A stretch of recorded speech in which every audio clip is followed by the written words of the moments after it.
My knees sank into the freezing mud, but I couldn't bring myself to care about whatever was creeping out of the trees behind me. My eyes were locked on the man standing on the other side of the iron bars. My alpha. An hour ago, I would have bled out on this ground just to keep him safe. He wasn't overpowered by monsters, and he didn't lose me in a raid. He simply met my gaze, pocketed the payment, and latched the cage door himself. The coven hauling me north assumes they paid for a docile, broken Omega. Let them think that. They don't know what kind of bloodline I actually come from. By the time they realize what's waking up inside me, they're going to understand that they didn't lock me in a cage, they locked themselves in here with me. Chapter 1. If I scrubbed the damp pine needles into my forearms hard enough, maybe I could scrape out the monster living in my head. The bristles left angry, bleeding welts across my pale skin, but I didn't stop. I needed the burning pain. More than that, I needed to mask my scent before anyone noticed what I was. The voices of my ancestors, the extinct star-forged wolves, never shut up. It was an endless, deafening wall of ancient static inside my skull. Run, hide, fight.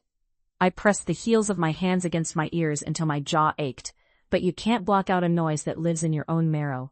I spent my whole life convinced I was a defective vessel, a broken thing holding a dangerous curse. If the pack ever found out about the magic, they'd drop me into a concrete hole and leave me there to rot. The heavy iron door of my room groaned against the concrete floor. Heavy, deliberate boots stepped inside. The thick, cloying stink of damp earth and abrasive pine pheromones followed immediately after. Alpha Marcus. His lips curled into that practiced, predatory smirk he used right before he broke someone. "Pack your things, Junia," he said. My breath caught in my throat. "Why?" "You're leaving. We made a trade for the border treaty." I froze, my hands still covered in crushed pine sap. Traded? Like a spare piece of farm equipment? I had spent years keeping my eyes glued to the floorboards, hiding the wild pulse in my blood, doing everything short of dying to prove I was safe to keep around. "To who?" my voice cracked. "The Eclipse Coven." The room spun. The dark sorcerers. They wouldn't just kill me, they'd peel back my mind to see how the magic worked and leave me a hollow shell. The concrete walls felt like they were sliding inward, threatening to crush my ribs. Then, for the first time in 10 years, the screaming chorus in my head cut out completely. In the sudden, ringing silence, a single ancient voice echoed from the bottom of my mind. "The shadow is the key." "Get moving," Marcus snapped, turning his back on me. I had no rights, no money, and nowhere to run. I grabbed my thin coat and followed him out. Freezing fog swallowed the wooden carriage the second we left the compound gates. The iron-rimmed wheels slammed over broken cobblestones, every jolt sending a spike of nausea straight into my throat. I pulled my worn wool cloak tighter around my shoulders, but the damp cold sliced right through the threadbare fabric. There is a specific kind of grief in realizing the man who swore to protect your pack is the one selling you to the slaughterhouse. The gilded cage of Marcus's compound had been a miserable prison. But at least I knew the rules of my survival there. Out here, heading into the territory of the dark magic users, I was blind. I glanced down at my left wrist. The faint silver scar etched into my skin was throbbing with a dull heat. It always burned whenever raw magic bled into the air, but tonight it felt like someone was holding a hot iron against my pulse. Beside me, the 2 escort guards sat in stony, indifferent silence. They reeked of stale sweat and dogmatic obedience to Marcus. To them, I was just cargo that needed to be dropped off before the weather turned worse. I tried to map out a survival plan in the dark. If I kept my head bowed and my mouth shut, maybe Kaelar, the Coven's enigmatic alpha, would just ignore me. I could slip into the scullery or the laundry rooms and disappear. The rumors about him were the stuff of nursery rhymes used to scare pups. They said he drank blood from silver cups and practiced ritual magic that burned souls to ash. The carriage jerked to a violent halt, throwing my shoulder against the wooden wall. "We're here," one of the guards grunted, kicking the door open. My stomach plummeted. The border. I stumbled out into the freezing mist, my boots sinking into the wet mud. The air smelled of rotting leaves and centuries of buried secrets. I kept my eyes fixed firmly on my own muddy toes, refusing to look at the dark tree line. Then the fog parted just enough to let in a new scent. Sharp, metallic, like raw ozone slicing through the air a split second before lightning strikes a tree.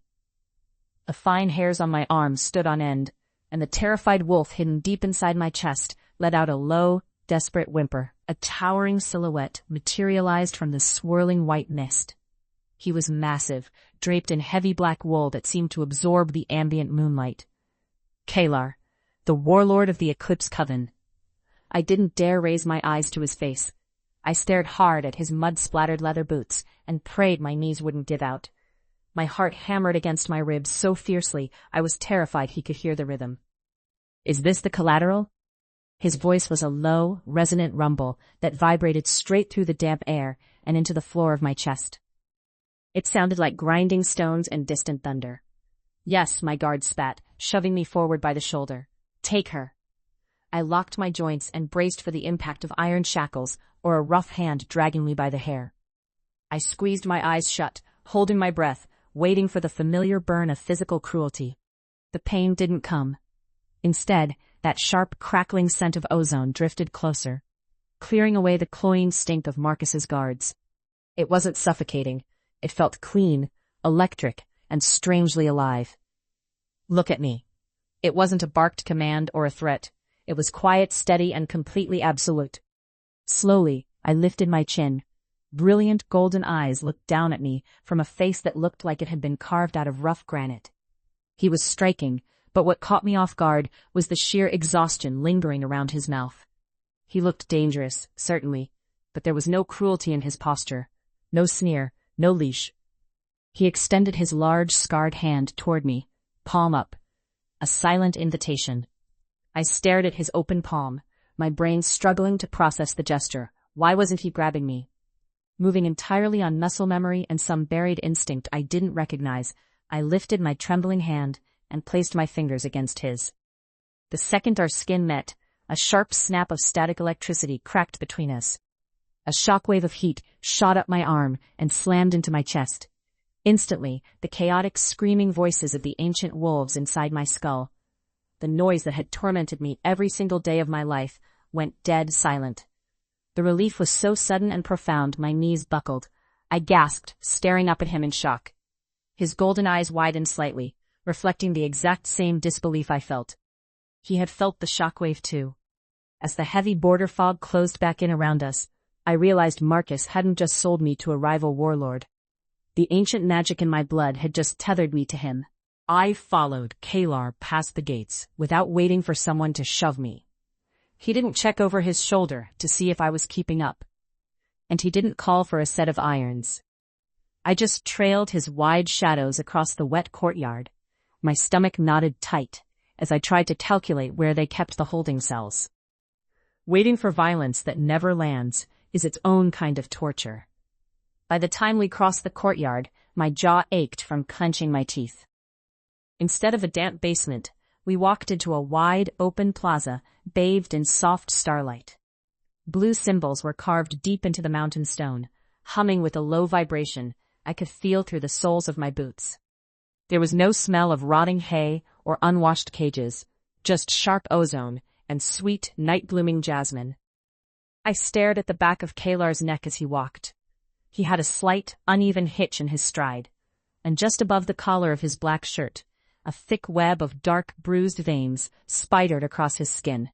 It looked like blood rot, spreading slowly toward the base of his skull. He stopped at a heavy oak door on the second landing and pushed it open.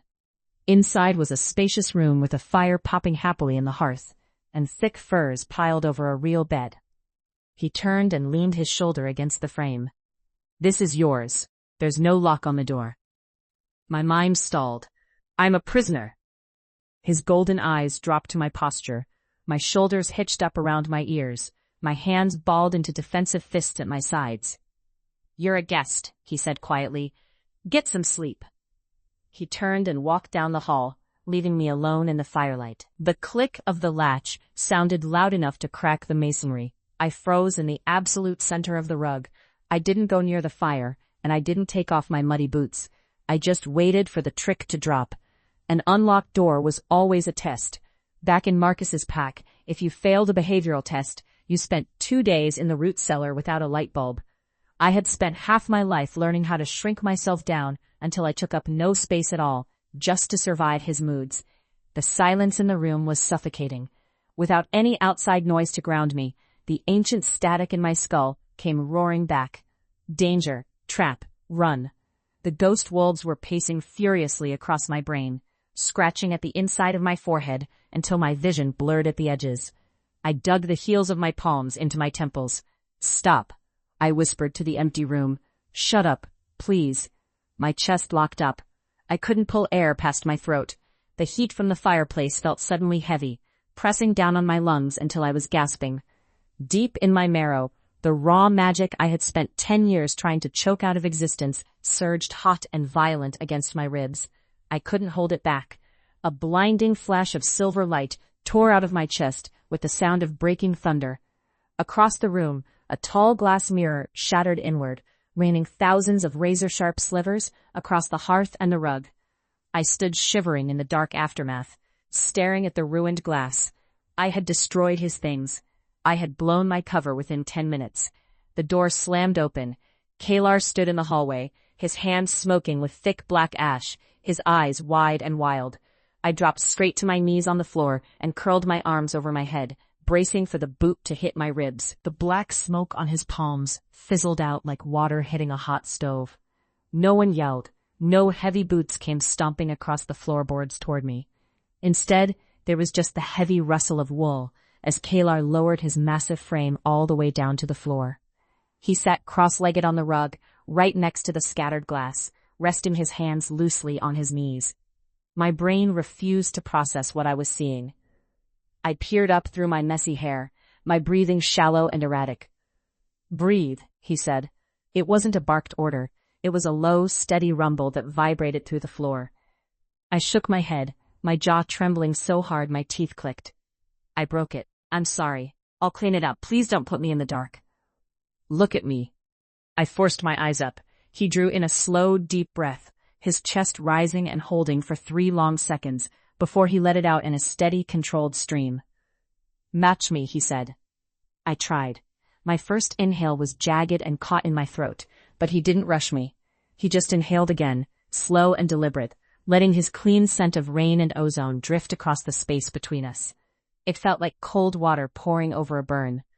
As my lungs matched the slow rhythm of his chest, the frantic wolves inside my mind started to settle. They didn't howl at him. They curled up in the dark and went quiet. Once my hands finally stopped shaking, I sat back on my heels, staring at the dark veins mapping his neck. Up close, they looked slightly less angry than they had in the courtyard, the deep black fading to a dull bruised purple. "Why didn't you hit me?" My voice was barely a rasp. His expression softened into something weary and deeply sad. "It's just glass, Junia," he murmured, looking at the wreckage. "You don't punish someone for being terrified." He reached out. I flinched slightly, but his hand didn't touch my skin. He just gently brushed a sharp sliver of shattered glass off the hem of my skirt, tossing it safely aside. Sitting there on the floor with the warlord everyone else was afraid of, I stared at my own trembling hands. Marcus had spent 10 years treating me like a defective animal that needed a leash. But sitting here in the firelight, I realized I hadn't been the one acting like a monster. Nobody came to unlock my door in the morning, mostly because there wasn't a lock. I sat on the edge of the mattress until the sunlight hit the center of the rug, waiting for a guard or a breakfast tray. But the hallway outside stayed completely dead. After an hour, the silence got too heavy to sit with. I pulled on my boots and stepped out. The fortress was huge and strangely empty. I followed the smell of dry wax, old paper, and dust down a winding stone corridor until it opened up into a library that spanned 3 floors. Floating glass globes cast a pale blue light across endless rows of towering oak shelves. Back at the compound, Marcus had banned books entirely. He preferred his pack relying exclusively on whatever he decided to tell them. So just standing in front of that much paper made my skin itch with a nervous, forbidden thrill. A long oak table sat in the middle of the room, covered in sprawling parchment maps. I leaned over the closest one, expecting territory lines or guard rotations. Instead, the margins were crammed with messy, careful handwriting, calculating lunar cycles, orbital mechanics, and tied charts. There were no blood rituals here, no sacrifices. They were tracking astral energy to keep the valley stable. The realization tasted like copper. Marcus hadn't just exaggerated what the Coven did. He had fabricated an entire mythology to keep us terrified of leaving his land. I pushed a stack of charts aside and spotted a thick, leather-bound volume wedged in the back corner of the table. The cover was coated in gray dust, stamped with the faded outline of a wolf howling at an eclipsed sun. When I brushed the grime away and touched the binding, the static in my skull shifted. The chaotic voices that had tormented me for a decade didn't spike into panic. For the first time in my life, they harmonized. The noise dropped into a low, mournful resonance, like an old song vibrating through floorboards. They weren't a curse. They were the remnants of my people, trapped in my marrow and grieving. I didn't hear Kaelar walk in until his shadow dropped across the open page. I flinched, snatching my hands back and trying to slide the heavy book behind my skirt. Kaelar was leaning against the doorframe, looking like he hadn't slept in a week. His dark hair was a mess, and he wore a plain black shirt that smelled heavily of rain and sharp ozone. "You can read the old tongue?" His voice was a low scrape in the quiet room. I swallowed hard, my hands gripping the edge of the table behind me. I just looked at the drawings. He didn't call me a liar, and he didn't ask for the book. He just pushed off the doorframe and walked over, stopping right next to me. He smelled clean, like a storm rolling over hot pavement. Reaching out, he tapped a complex web of lines drawn across the center map. "It's an astral grid," he said quietly. "We track celestial tides to predict where the protective wards will thin out." I stared at the mathematical equations scribbled in the margins, trying to reconcile this scholar with the warlord I'd been warned about. "Marcus said your magic rots the earth." Kaelar let out a short, dry laugh that didn't reach his eyes. "Marcus strips the valley bare to line his own pockets. We just spend our nights patching up the tears he leaves behind." There was a hollow, exhausted weight in his voice that made my chest ache. I reached over to point at a faded star cluster drawn near the valley border, the exact pattern that matched the silver scar on my wrist, and my fingers brushed against his bare knuckle. A sharp blue arc of static snapped between our skin. The heat shot straight up my arm, but it didn't burn. It felt like stepping out of a freezing wind into a warm kitchen.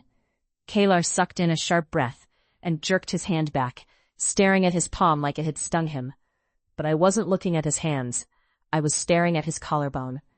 The thick black veins mapping the side of his neck, the rotting rot I had seen the night before, were visibly shrinking back from his jawline, leaving ordinary clear skin behind. My touch was pushing the poison out of his blood.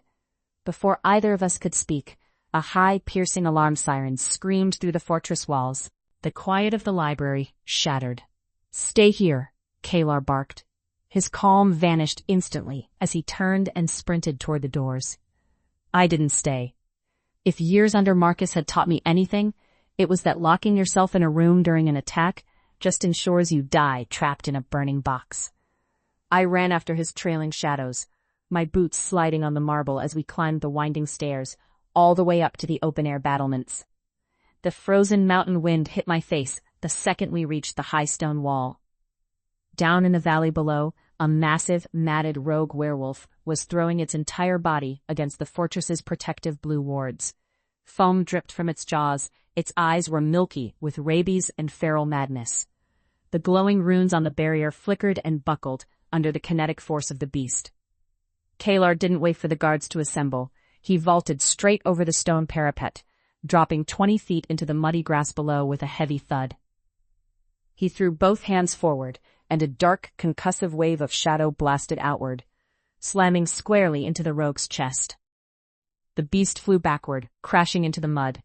It was over in 5 seconds. But the second the beast hit the ground, Kaelar collapsed to his knees. He clutched his chest, coughing violently until a thick splash of black blood spilled onto the grass. The bruised veins on his neck surged outward, multiplying and crawling rapidly up his jawline like spilled ink. The magic wasn't free. Using it was eating him alive from the inside out. Then the rogue stirred. The massive beast staggered back onto its feet, shaking off the mud, its milky red eyes locking onto the kneeling, defenseless alpha. I didn't think about what I was doing. I took the stone stairs 3 at a time, shoved through the courtyard gate, and ran out onto the freezing grass. I threw myself directly between the snarling beast and Kaelar, unwrapping my thick wool scarf and pressing it hard against his bleeding mouth. "Get back," he choked out, trying weakly to shove me behind him. I ignored him, planting my boots in the pulled mud and staring down the charging monster, praying the weird starlight buried in my blood would actually do something useful for once. Once the iron gates slammed shut behind us, the real problem started. The Coven guards had managed to put down the rogue outside, but Kaelar was already paying for using his magic. He staggered down the stone corridor, leaning most of his weight against the masonry. I hurried after him, watching the dark, bruised veins creep up from his collarbone to his jawline. Every time he drew upon his power, the rot took a little more of him. He managed to push open the oak door to his quarters before his knees gave out. He hit the rug hard, his breathing sounding like wet gravel rattling in a bucket. I didn't wait for permission. I dropped to the floor beside him and reached for his chest. When I was 7, I found a half-frozen sparrow with a snapped wing out in the compound woods. My hands had warmed up like hot coals, and a day later the bird flew away. I never told anyone about it. I knew if Marcus found out, he'd probably break my fingers just to see how the healing worked. "Don't touch me," Kaelar rasped. His eyes were cloudy, pupils blown wide with pain. I ignored him and pressed both palms flat against his sternum. The background static in my mind shifted immediately from a low murmur to a clear, steady hum.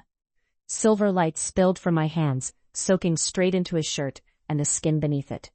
Under my thumb, the scar on my left wrist started to burn, pulsing to a weird, uneven cadence, 3 rapid beats, then a long pause, like an old engine trying to turn over. Within seconds, the black veins mapping his neck began to retreat. The purple discoloration faded, leaving normal, healthy skin behind. Kaelar sucked in a deep, unobstructed breath. He didn't push me away or curse at me. He just stared at my hands like he couldn't figure out what he was looking at.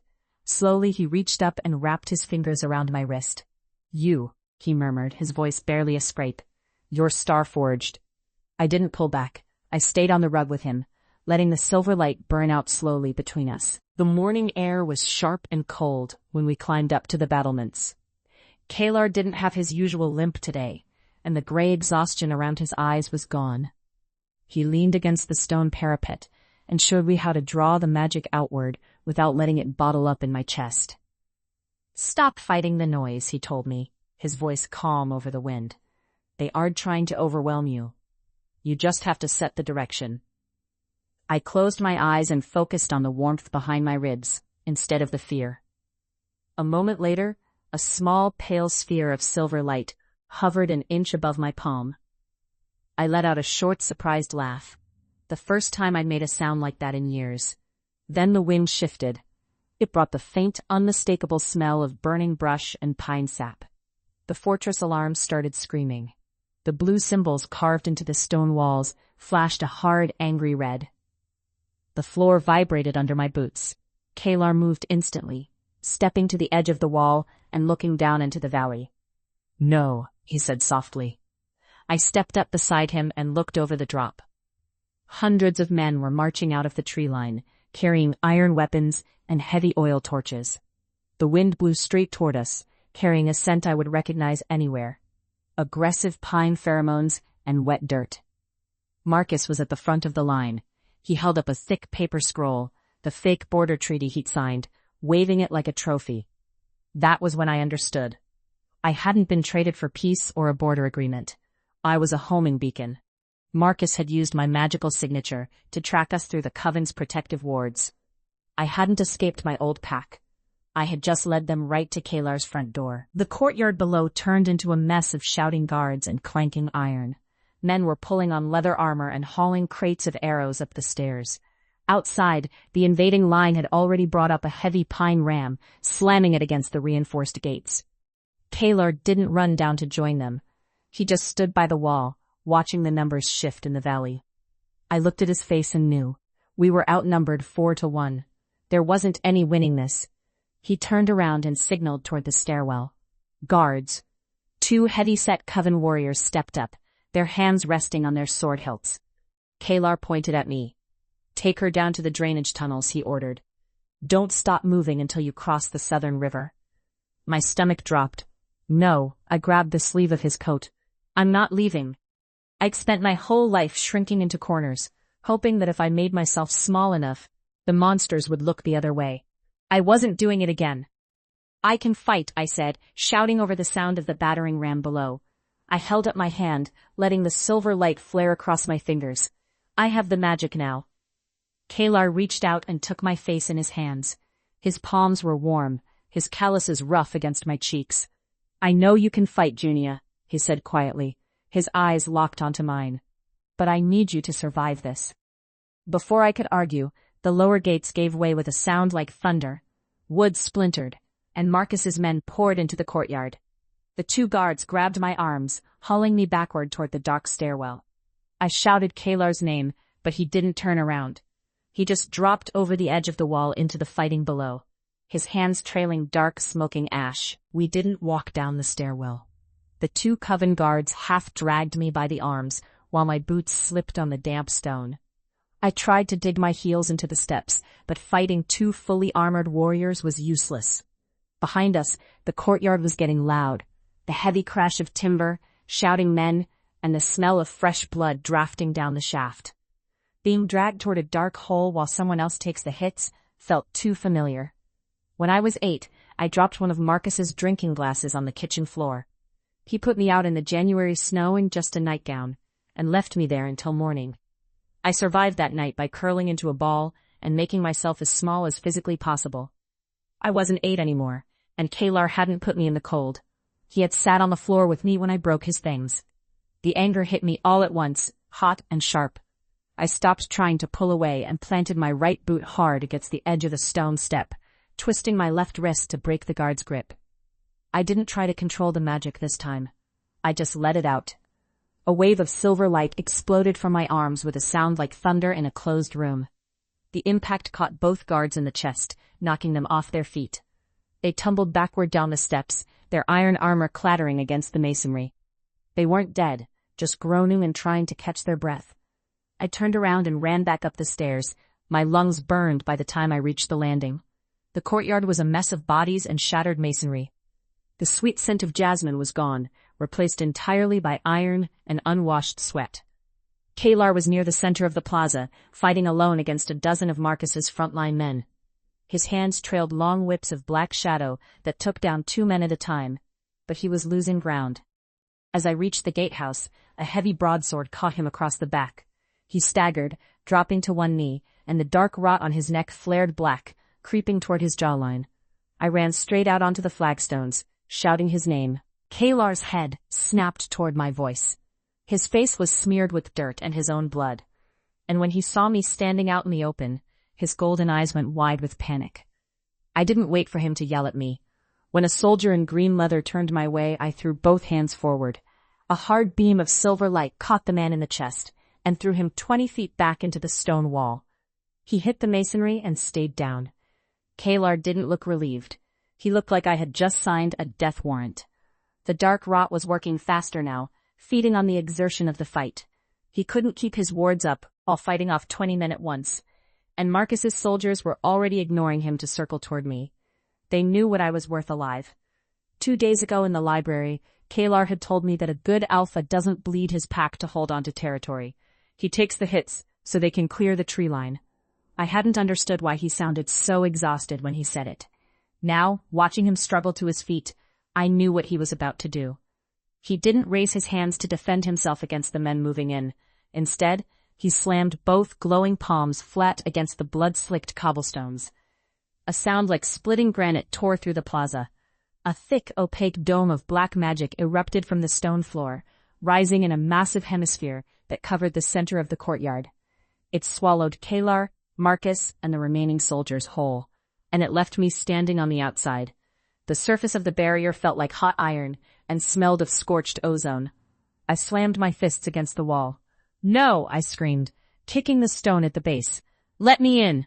Through the thick, smoky surface of the dome, I saw Kaelar walk slowly toward the edge. He pressed his bloody palm against the inside of the barrier, right where my hands were beating against the outside. The black veins had reached his eyes now. Live, his voice echoed through the invisible tether in my chest.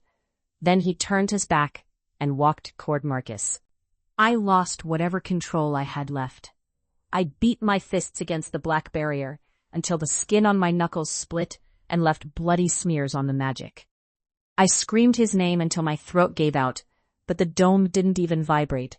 It just grew hotter, radiating a dry, suffocating heat. Inside the bubble, Marcus walked toward Kaelar with a heavy iron broadsword in both hands. He was laughing, a dull, muffled vibration I could feel through the soles of my boots. Kaelar had poured every drop of his remaining life force into creating the barrier to keep me out of the fight. He had nothing left to throw at Marcus. He just stood there, breathing heavily, waiting for the swing. As Marcus raised the sword, something silver and gold slipped from his coat pocket and clattered onto the stones. It looked like an old, ornate key. I didn't know why he had it, but it lay there in the dirt between them, catching the dim light. Then Marcus swung the iron blade. The hit caught Kaelar square in the chest. He fell hard against the flagstones, his head rolling to the side as his eyes shut. Instantly, the warm, pulsing connection in my chest, the tether that had kept my mind quiet for days, snapped cold. It felt like someone had reached into my ribs and ripped out a heating wire. The quiet didn't last. The ancient wolves in my skull woke up all at once. They didn't cry, and they didn't offer advice. They let out a unified, deafening roar of absolute slaughter. I dropped to my knees on the wet stone, grabbed my hair, and screamed until my lungs gave out, a ragged, broken sound that hurt my throat. It was the howl of an animal watching its mate die. Hands grabbed me from behind before I could hit the barrier again. The two guards from the stairwell had caught up. They hauled me off the ground by the waist, ignoring my kicking and scratching. The outer walls were failing, and more of Marcus's men were pouring through the breaches. "We have to go," one of them shouted over the noise. I fought them all the way back to the dark stairwell, trying to claw my way back to the black dome, but they were too strong. They dragged me down into the underground tunnels, just as the first torches were thrown into the library wing above us. The escape tunnels were pitch black, smelling of wet clay, rotting tree roots, and panic. I couldn't feel my legs moving. The coven guards were practically carrying me between them, hauling me through the dark while my boots scraped over the uneven stone floor. But the physical numbness was nothing compared to the silence in my chest. Where Kaelar's warmth had hummed just 10 minutes ago, there was only a hollow, freezing void. Being trapped in a dark underground box felt too much like my childhood. When I was 7, Marcus locked me inside a dry root cellar for stealing an apple from the pantry. I spent 36 hours in total darkness until I lost track of time and couldn't tell if my own eyes were open or closed. Hauling me blindly through these tunnels felt like being thrown right back into that hole. At the end of the shaft, a heavy iron door banged open against the mountain rocks. Freezing wind hit my face. The guards dragged me out into a blinding snowstorm, the gale howling through the pass and stinging my skin like shattered glass. When they finally let go of my arms, my knees buckled. I hit the deep snowbanks and didn't try to get back up. I lay there in the drift, staring up at the swirling white sky. Kaelar was trapped behind a wall of black fire, and the mating bond between us was dead quiet. When I closed my eyes, all I could see was the last second before the sword fell. That antique gold-rimmed key slipping from Marcus's coat pocket and hitting the cobblestones. Why would anyone carry a vault key into a frontline siege? What was he trying to unlock? My head felt too heavy and cold to piece the math together. In the ringing silence where Kaelar's voice used to be, the ancient wolves inside my skull started up again. "He's dead," they hissed in the dark. "You failed him. You dragged the slaughter right to his doorstep." I pulled my knees into my chest and let the drifting snow cover my coat. By dawn, the storm hadn't let up. Snow had piled over my legs and shoulders, but I didn't brush it off. A dozen paces away, the surviving coven guards were huddled under a frozen pine stand, arguing in rough, desperate whispers. They were freezing, they had no rations, and their alpha was gone. Every few seconds, one of them would look over at me. They were waiting for the star-forged Omega to do something useful, to pull a miracle out of the snow and tell them where to march. I couldn't even uncurl my fingers from my palms. A memory surfaced through the frost. When I was 10, I found a half-dead white rose caught in an early freeze behind the compound. I had tried using my secret magic to warm its petals, but I couldn't control the output. The surge burned the stem straight to black ash in my hand. Marcus had spent my entire life reminding me that I was a defective animal, and looking down at the smoke rising from the valley below, I couldn't argue with him. Kaelar had taken me in and treated me like a human being, and within 3 days, his sanctuary was burning to the ground. The voices in my head hummed in agreement. Let the cold take you. Stop doing damage. My skin had turned a pale, bruised blue beneath my torn clothes, and my limbs had stopped shivering an hour ago. Freezing to death wasn't painful anymore. It just felt like falling asleep under a heavy quilt. Then the silver scar on my left wrist flared hot against the snow. It throbbed to that same uneven cadence, 3 rapid beats, then a long pause, like an old engine trying to catch. The heat spread up my numb forearm, sharp and stinging as it forced my frozen blood back into circulation. I wanted to let go and fall asleep, but the magic refused to let my pulse stop. My eyes slipped shut, and the blizzard faded into the background. I was standing back in the sanctuary courtyard, but the sky overhead was stained a bruised, bleeding red. Smoldering timber and black ash covered the flagstones. From the shadows of the ruined gatehouse, Marcus stepped out. He looked massive, uninjured, and smug.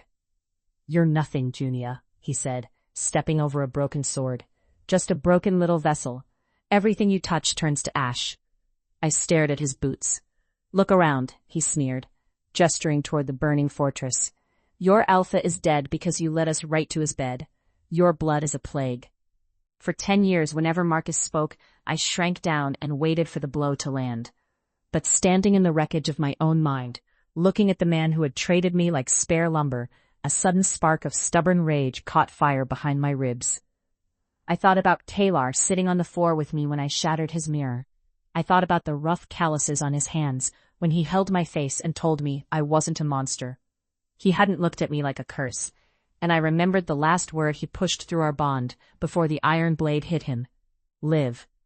I raised my head and looked Marcus straight in the eye. "It's not a plague," I said, my voice steadying, "and I'm done hiding from you." I didn't try to cage the wild static in my marrow. I opened the gates and let the raw starlight flood my system. "Shut up and listen," I shouted into the empty void of my skull. Instantly, the chaotic, howling ancestors went dead silent. I stopped trying to silence the old blood and just took the reins. When the wolves finally answered, it wasn't a panicked, disorganized scream. It was a single, deafening roar of absolute defiance. My eyes snapped open in the real world. The freezing blizzard hadn't stopped, but the cold couldn't touch me anymore. The silver light pouring from my skin melted the snowbanks around my legs, turning the drifts into steaming water. I pushed myself up from the frozen ground. A few yards away, the coven guards stopped arguing and stared at me, their eyes wide as they dropped to their knees in the slush. I wasn't the shivering Omega Marcus had dragged out of the compound anymore. I turned my face toward the smoking valley below, ready to go back down the mountain. I stood up in the snow, and for the first time in my life, the magic didn't feel like it was trying to burn its way out of my skin. The sharp, stinging heat in my marrow settled into something steady and clean, like standing near a deep hearth on a freezing night. I didn't try to tamp it down or check over my shoulder to see who was watching. The surviving coven warriors were still on their knees in the slush, staring up at me. They weren't looking at the frightened Omega who had been dragged out of Marcus's carriage 3 days ago. Their eyes tracked the silver light spilling off my hands and pooling in the snowbanks between us. "Get up," I said. My voice didn't shake. They rose slowly, their heavy iron armor clanking in the quiet morning air. They looked cold, beaten down, and exhausted, but they kept their eyes fixed on me. "We're going back," I told them. For years, the elders back at the compound had beaten it into my head that Omegas existed only to absorb punishment and keep quiet. I'd believed them because it was the only way to survive Marcus's tempers. But Kaelar had stood inside a circle of black fire and traded his own life just so I could breathe for 1 more hour. I wasn't going to spend what he bought me, hiding in the woods. I stepped closer to the nearest guard, a burly veteran with a deep gash over his collarbone, and pressed my hand against his bare arm. I didn't force the magic. I just let the warmth bleed outward. the silver starlight soaked through his torn leather, sealing the split skin beneath and driving the shivering frost out of his joints. I reached the other guards in turn, clearing the cold from their lungs until their breathing steadied. When I turned my face back toward the trail leading down into the valley, none of them questioned the order. They fell into line, right behind me. The blizzard died down by the time we reached the lower pass, leaving the mountain air sharp and painfully still. Below us, the sky over the sanctuary was stained a dull, greasy orange. Marcus's men had already lit victory bonfires in the courtyard, and the wind carried the heavy stench of burning pine sap, roasted meat, and unwashed bodies up the ridge. Then a sharp, physical jolt hit the center of my chest. I stumbled, catching my balance against a frozen boulder. I held my breath, waiting for the feeling to vanish, but it didn't. Down in the dark where the mating bond had gone cold an hour ago, there was a faint, stubborn vibration. It felt like a weak pulse against a bruised rib, freezing cold and barely hanging on, but undeniably there. Kaelar wasn't dead. He was clinging to the very edge of the dark by sheer will. I tried to push my thoughts back through the tether to let him know I was coming, but the connection was too frayed to carry words. All I could feel was that slow, ragged heartbeat ticking away inside my own ribs. As we hurried down the switchbacks, I couldn't shake the image of that gold-rimmed key Marcus had dropped during the fight. Why carry an antique key into a frontline siege?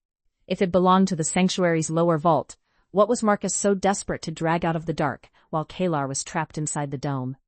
My head ached trying to make the math work, so I just stopped thinking and focused on moving my boots faster down the slushy path. We moved silently through the pine shadows, slipping past the boundary markers until the shattered iron gates of the sanctuary came into view. We crouched behind the broken stone of the approach wall. Dozens of Marcus's frontline men were lounging around the ruined gates, passing around stolen wine jugs and shouting over the crackle of the bonfires. They hadn't even bothered to clear the coven dead from the flagstones. They were just stepping right over them to loot the storerooms.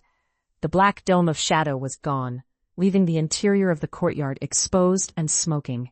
My chest tightened, a cold knot of grief and rage hardening behind my sternum. They had wrecked my home, butchered the people who had taken me in, and left Kaelar to bleed out in the dirt. I didn't stay hidden behind the masonry. I stepped out into the open fog, letting the silver light flare across my eyes and hands. A soldier by the gatehouse dropped his cup, the terracotta shattering on the frozen stone. "Look," he shouted, pointing a thick finger toward me. "It's the little Omega." The laughter died out immediately. The soldiers scrambled to their feet, drawing their broadswords and grinning as they spread out to encircle me. They still thought I was just a terrified girl who had wandered back out of the woods to beg for a warm fire. A week ago, the sound of steel leaving its scabbard would have sent me shrinking into the nearest corner. Standing in the freezing mist looking at their drawn blades, I felt completely numb to it. I raised both hands toward the gates. In my mind, the ancient ancestors didn't howl or scream for blood. They let out a single, low note that vibrated through every bone in my body. A surge of silver light erupted from my palms, slamming into the front line like a freight train. The impact caught a dozen soldiers at once, throwing them off their feet and sending them crashing into the masonry with the heavy crunch of broken armor. The shattered iron gates were torn the rest of the way off their hinges, clattering across the cobblestones and clearing the path into the fortress. I didn't wait for the dust to clear. I stepped over the twisted metal and walked into the courtyard. And the remaining zealot soldiers dropped their weapons where they stood. Nobody tried to encircle me or raise a blade. They just backed away toward the ruined gatehouse, watching the silver light bleed off my hands into the freezing mist. Marcus was in the center of the plaza, kneeling over Kaelar's unconscious body. He looked old. Without a line of soldiers in front of him, he wasn't an imposing warlord. He was just a desperate man with dirt on his face and blood on his knees. Seeing me approach, he panicked, dropping his weight onto Kaelar's chest and pressing the edge of a broadsword against Kaelar's throat. In his left hand, he held the antique key he dropped during the fighting. "Stay back," he yelled, his voice cracking as his eyes locked onto my glowing palms. "It's a siphon. It emptied him out, Junia, and it'll empty you too." That was how he'd done it. Kaelar hadn't been beaten by Marcus's men. His wards had been stripped out by a stolen vault tool. I stopped 10 feet away and looked at the blade digging into Kaelar's neck. I remembered being a kid in the compound, watching Marcus break a bird's wing between his thumbs just to show the Omegas what happened when things tried to leave him. He still thought he could bully me into shrinking down. I didn't answer him. I just smiled. I raised my hand and closed my fist. The iron broadsword in his grip buckled instantly, screeching like tearing sheet metal as an invisible weight crushed the blade into a useless, twisted ball of steel. At the exact same second, the antique key in his left hand shattered, blowing apart into a cloud of gold dust. Marcus gasped, scrambling backward off Kaelar and falling hard onto the wet cobblestones. I closed the distance before he could get his footing. I pressed my palm flat against his chest and let the white fire out. He didn't scream. The heat burned straight through his leather armor and into his ribs, incinerating him from the inside out until there was nothing left on the flagstones but a pile of gray ash scattering in the mountain wind. I turned around, but the fight wasn't over. On the ground behind me, Kaelar's body violently seized, his heels drumming hard against the stones. I dropped to my knees beside him, sliding my hands under his shoulders. The rot was moving fast now. Without his own magic left to fight it off, the sickness was tearing through what remained of his life force. Bruised black veins had overtaken his entire face, tracing thick paths across his forehead and down his jawline. His eyes rolled back, and a thin stream of black blood spilled over his lip. Inside my chest, the mating bond went cold. It didn't just fade, it felt like a wire snapping inside my ribs. He was dying. I hauled his heavy shoulders up into my lap, ignoring the blood soaking into my skirt. "You don't get to leave," I told him, pressing both hands hard against his seizing chest. On my left wrist, the old scar started to burn, pulsing to that same uneven cadence. 3 rapid beats, then a long pause. 3 fast, 1 slow. I stared down at the mark as it throbbed against my skin, and I finally recognized the rhythm. 3 fast beats, 1 slow. It was the cadence of a healthy wolf's pulse. The magic wasn't just burning, it was giving me the pattern. I closed my eyes, ignored the freezing void in my chest, and pushed every ounce of starlight I had left straight through his sternum, forcing my magic to drive that exact rhythm into his stopped heart. The air around us turned hot and steamy, smelling of rain on hot asphalt. Under my hands the black rot hissed.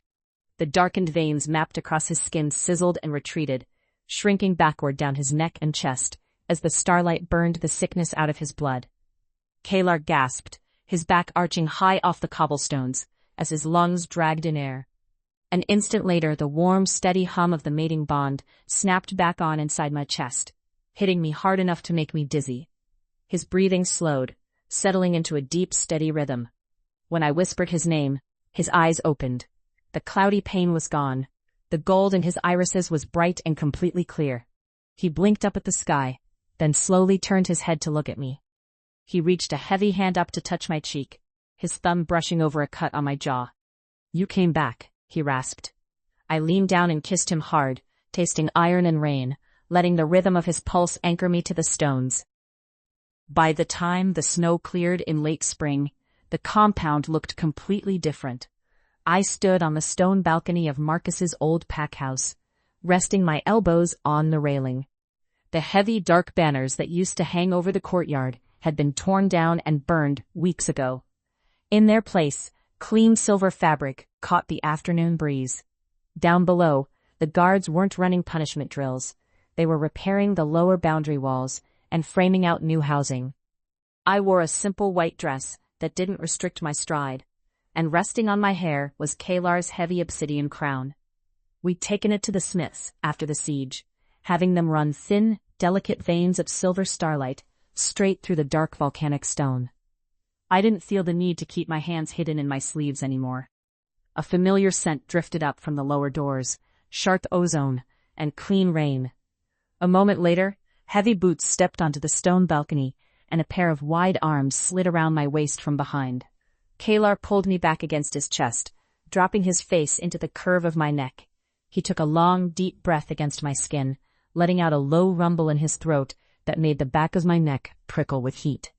With the rot cleared from this system, he'd put his weight back on, and the gray exhaustion around his eyes was gone. His touch was warm solid, and entirely free of pain. "My queen," he murmured against my collarbone, his voice vibrating through my back. I leaned my weight against him, watching the sun hit the tree line. For the first time I could remember, my mind was completely quiet. There were no ancestors screaming warnings, and no instincts telling me to run and hide in the woods. I turned around in his arms, tangling my fingers in his dark hair. His golden eyes tracked my face, steady and completely open. I didn't say anything, because there wasn't anything left to explain. I just pulled him down by the back of his neck and kissed him in the warm spring wind.